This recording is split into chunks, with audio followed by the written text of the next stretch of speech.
When most people think of California real estate, they picture a very specific financial nightmare: skyrocketing mortgages, tiny apartments, and endless gridlock, just to afford a standard suburban life. The statewide median home price is hovering around $900,000. Currently, a detached single-family home in a functioning California city costs $170,000. These are standard houses in established communities, featuring post offices, schools, and grocery stores. You are looking at buying a piece of California real estate for less than the cost of a used Tesla in Los Angeles, or what a lot of people pay for a single year of rent in San Francisco. Numbers like that naturally sound like a scam. Real estate markets are ultimately driven by human comfort and demand. To pay 1990s prices today, you have to trade away the perfect 72-degree weather and the coastal tech hub lifestyle. What you're actually buying into is the other California. It's a massive, overlooked housing market that never makes it onto any tourism poster, but keeps the state running.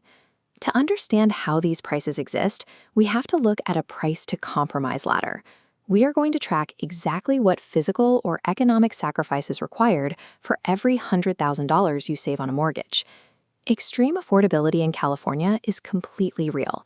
It operates on a sliding scale of human endurance and highly specific, often unconventional local economies.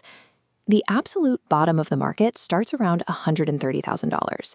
To find prices that low, you have to go to the far eastern edge of the state map, right along the borders of Arizona and Nevada. This brings us to Needles, a town offering riverfront access on the Colorado River and deep nostalgic ties to historic American highways. You can find livable, single-family properties here well under $150,000. The immediate catch is the climate.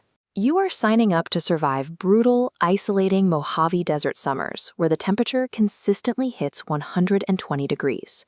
Moving slightly up the ladder to the $150,000 to $200,000 range, we reach Calipatria, which introduces a completely different kind of geographic extreme. This small city sits approximately 184 feet below sea level, making it one of the lowest elevation towns in the Western Hemisphere, set deep in an agricultural basin. That basin is directly adjacent to the Salton Sea. The stark, flat landscape and the severe environmental reality of the lakebed heavily suppress local housing demand. Securing the absolute cheapest homes in California demands a direct, unavoidable trade-off with the most punishing physical environments in the country.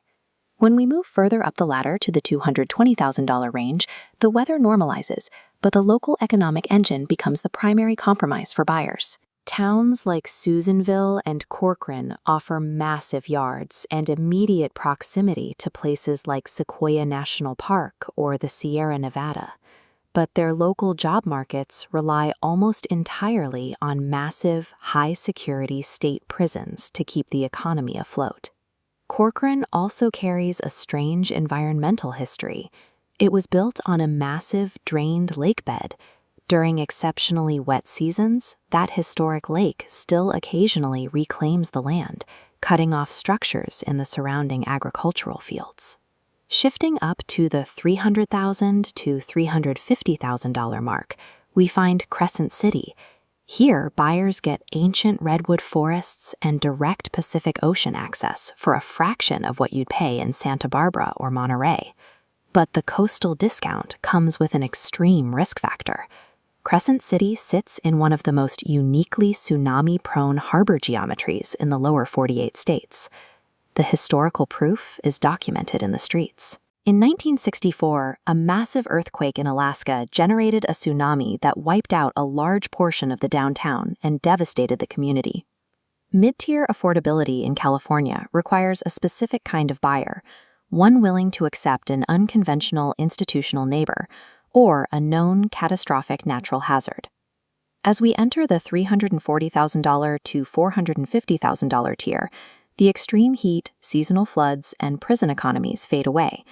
They are replaced by what we can call strategic compromises. For about $340,000, you can buy into Merced. It offers a booming University of California college town economy and serves as the physical gateway to Yosemite National Park. Pushing to the top of our scale, the $450,000 proposition in Lodi delivers world-class wine country living, historic downtown architecture, and completely normal city infrastructure. When you plot the $340,000 to $450,000 median prices of these inland hubs on a chart against the $900,000 statewide median and the massive premiums of the San Francisco Bay Area, the strategic value of moving inland becomes mathematically obvious. At this tier, the only real catch is ego. You have to drop the demand for coastal prestige and willingly embrace a Central Valley address. Zooming out to look at the entire state map, it becomes clear that these affordable towns are not isolated flukes. They form a vast, interconnected network across the state. This affordability is heavily subsidized by the working-class industries that drive the local economies. In places like Coalinga, the housing market is sustained entirely by sprawling inland oil fields.